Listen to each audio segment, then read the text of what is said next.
Ate, bakit po yung ibang kalapati ay hindi nakakauwi sa kanilang mga loft? Galing po sa malayo ang training o race. Ito po ang opinion namin dyan, kalapatids. Alam mo po kasi mga kalapating nanggagaling po sa malayo ang liparan ay napakaraming obstacle po na pinagdadaanan. Gaya po ng lambat, madagit, ng lawin o palkon. Tumukod, madakma ni boy dagit, mabaril. Yan po ang ilan sa mga obstacle ng ating mga kalapati. Pero bukod dyan mga kalapatids, meron pa pong isang matinding kadahilanan kung bakit minsan ay hindi na po nakakawi ang ating mga pangarerang kalapati. Ang kondisyon po ng baga ng kalapati, ito po ay napaka-importante sa kanila, sa ating mga pangarerang kalapati. Dahil kapag mahina po ang kanilang baga ng ating mga kalapati, sa malambang mga kalapatids, posibleng mahirapan yan makabalik sa ating loft. Kapag mahina po ang baga, mahina din po ang kanilang resistensya.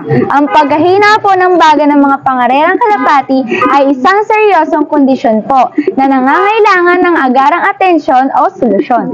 Dahil kahit po na maganda ang katawan ng ibon, maganda po ang mga balahibo, maganda po ang bloodline at nakamotivate, pero mahina ang baga, tiyak po na mahihirapan ang kalapati sa malayuan o mahabang liparan dahil po sa kondisyon ng kanilang baga. Narito naman po ang ilang mga kadahilanan kung bakit mahina o humihina po ang baga ng ating mga kalapati. Una, sakit o infeksyon. Tulad po ng ibang mga hayop, ang kalapati po ay maaaring magkaroon ng mga sakit o infeksyon po sa kanilang respiratory system na maaaring magdulot po ng pagkahina ng kanilang baga. Tulad po ng pneumonia. Ito po ay maaaring magdulot po ng pamamaga at pagkahina ng kanilang baga. Ang mga karaniwang sanhi po ng infeksyon ay ang mga virus at bakterya. Pangalawa mga kalapatids, kakulangan sa nutrisyon. Ang hindi po tamang pagkain o kakulangan po sa mga mahalagang bitamina at mineral sa pagkain ng mga kalapati ay maaaring magdulot po ng kahinaan sa kanilang respiratory system. Pangatlo, klima at kapaligiran. Ang pabago-bagong temperatura po o klima at mga kondisyon sa kapaligiran ay maaaring makaapekto po sa kalusugan ng kanilang baga. Pang-apat mga kalapatids, pagka-expose sa mga chemical. Ang mga kalapati po na nakatira sa mga lugar na may polusyon sa hangin, usok, alikabok, chemical, at iba pang mga allergens ay maaaring magdulot ng pamamaga sa mga daanan ng hangin na nagre-resulta po sa pagkahina ng kanilang baga.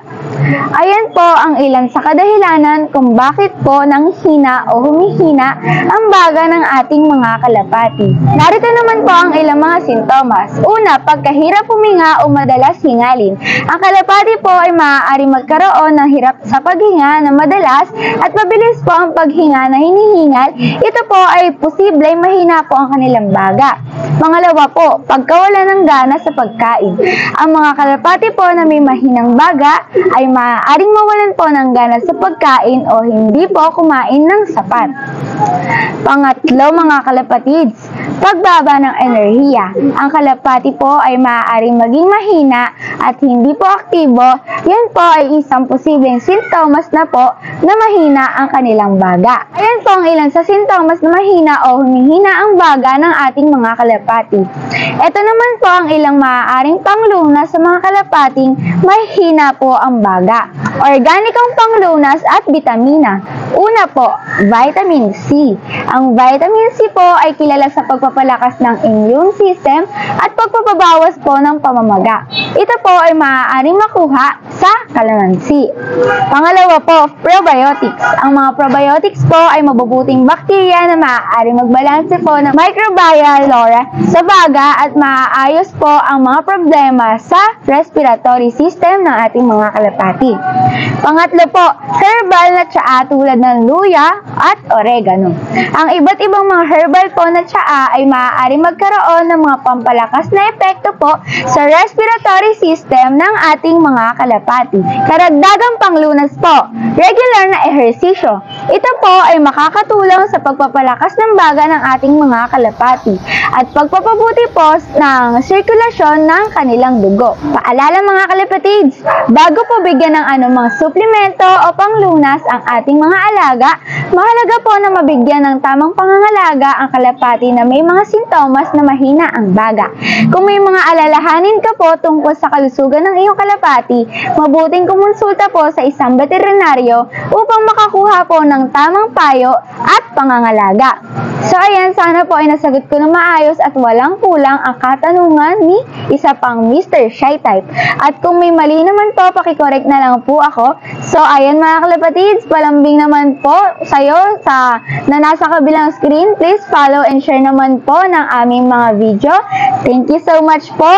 So ayan mga kalapatids, God bless po sa inyong lahat mga kalapatids. Hanggang dito na muna po. Maraming salamat. Paalam!